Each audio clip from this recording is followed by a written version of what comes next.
Hello and welcome to another coding problem breakdown. Today, we are going to learn how to check if a number is a perfect number. This is a classic number theory problem often asked in technical interviews. First, let's define what we are looking for.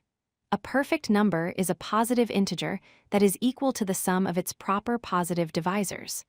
Proper divisors are all the numbers that divide the integer evenly, excluding the number itself.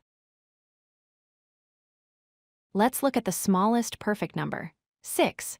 Its proper divisors are 1, 2, and 3. If we add 1 plus 2 plus 3, the result is exactly 6.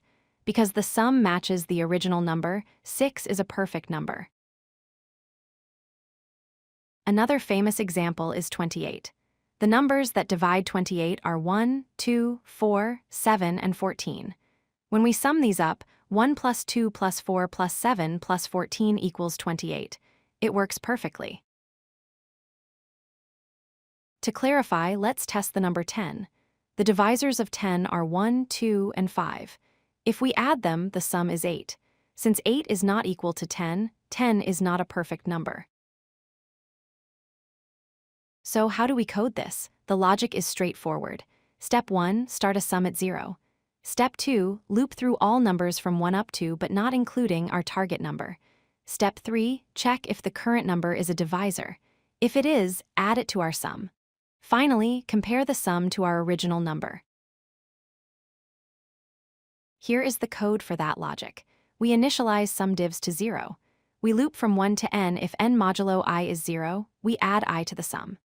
At the end, we simply return true if the sum equals n. This works, but it runs in linear time, O of n, which can be slow for very large numbers.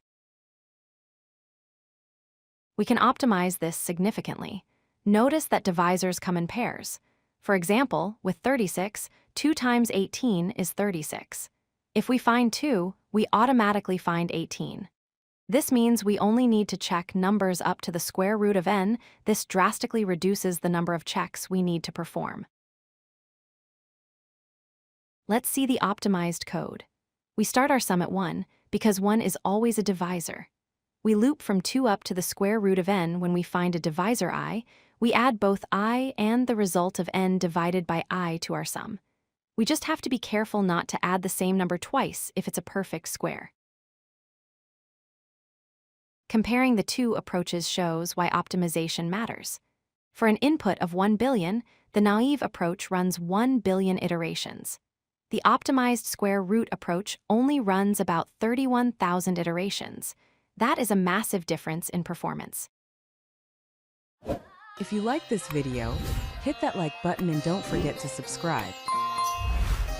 Visit codelucky.com for more such useful content.